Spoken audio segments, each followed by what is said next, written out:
Hey, what is up guys, Austin here, bringing you my first tech-related video for YouTube, which is what most of my videos will be about, but every now and again I'll throw in a fun art-related video since I'm also a professional artist on the side, just to keep you guys and gals on your toes, so thumbs up for that. But today's video is going to be about my top 5 favorite apps. Now these are apps that I use every day and simply cannot live without. So without any more delay, let's jump into the video. Alright, so the first app up on the list is Google Calendar. Now this application only recently came out for iOS, and I've been using it since it launched, and I have to say it's by far my favorite calendar app.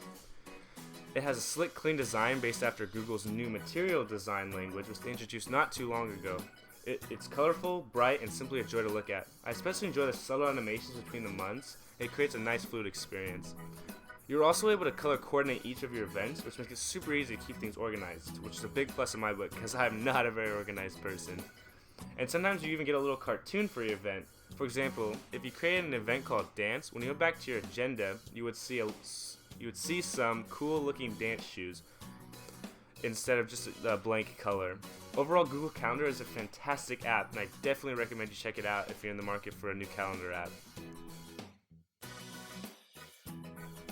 Next up to bat is Wunderlist. So I'm a pretty busy person and I'm always forgetting things to do, so I desperately need a good to-do list app to get through my everyday life. That's where Wunderlist comes into play. Wunderlist is a fantastic to-do list app. It has a simple and intuitive design that is easy to use, and you can create different categories of to-dos, like I have a category for work, school, and so on. Once you add a task, you can also set a time for it to remind you, and you can also set a due date for your to-do, which I find very helpful with my school-related tasks. Wunderlist also syncs across all your devices, which is super handy because then you always have your to-dos with you no matter what device you are currently rocking. You can also have shared lists, which means you can have multiple people adding to the same list. For example, I have a shared list with my mom, and she puts all my chores in it. I try and keep that list as empty as possible. Anyway, Wunderlist is simple, intuitive, and an all-around great to-do list app that I could not live without, and I highly recommend it to everyone.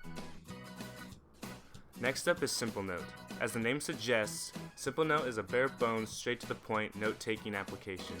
It has an extremely basic design with nothing more than just a list of all your notes, which I find simple yet elegant at the same time. When you start a new note, you are greeted with a blank screen to type on, and the first line automatically becomes the title, which I find super convenient. You can also search your notes using keywords, and it will filter all your notes to just the ones that have that word in it, which makes finding notes extremely easy, especially when you start to have a lot of them. Much like Wunderlist, Simple Note also syncs across devices, which is always a good feature to have. In my life, I don't need a super fancy note-taking app with tons of features. I just need a simple place where I can put all my thoughts and ideas. If that is also something you are looking for, then you can't go wrong with Simple Note. Okay, so the next application is Google Inbox. Google Inbox also just recently came out, and it is the new app from the Gmail team over at Google. It is their attempt to redefine how we use email. Much like Google Calendar, Inbox has a design based heavily on Google's new material design. It looks great and is simple and colorful and very easy to navigate. Inbox can also manage multiple accounts and let you easily switch between your accounts. Inbox also shows attached media front and center even before you open an email, which I find very helpful because I hate having to dig through my mail to find attachments. Inbox also bundles your emails into subgroups like shop, promos, updates, and so on. I'm not a big fan of this feature because I feel it just adds one more unnecessary step. I'd rather just have a full list of my emails. When you click the compose button, you also get quick access to your recent contacts. Inbox also has a pin feature which lets you keep items in your inbox from being deleted.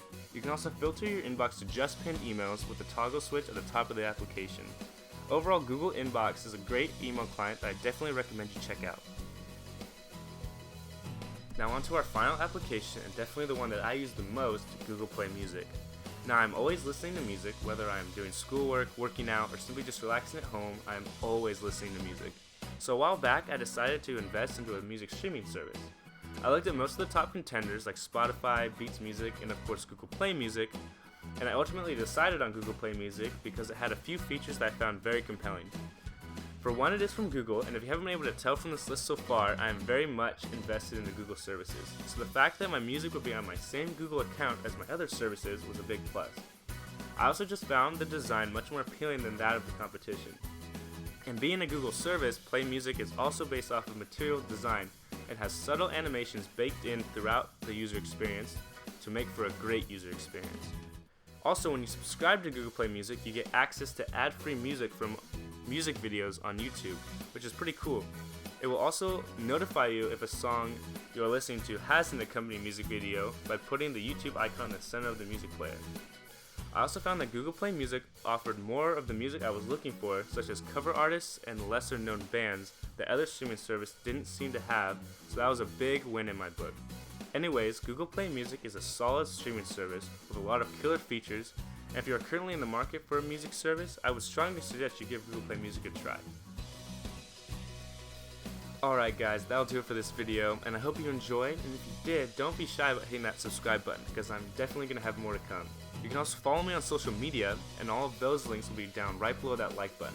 Again, thanks so much for watching, and I'll catch you all in the next one. Later.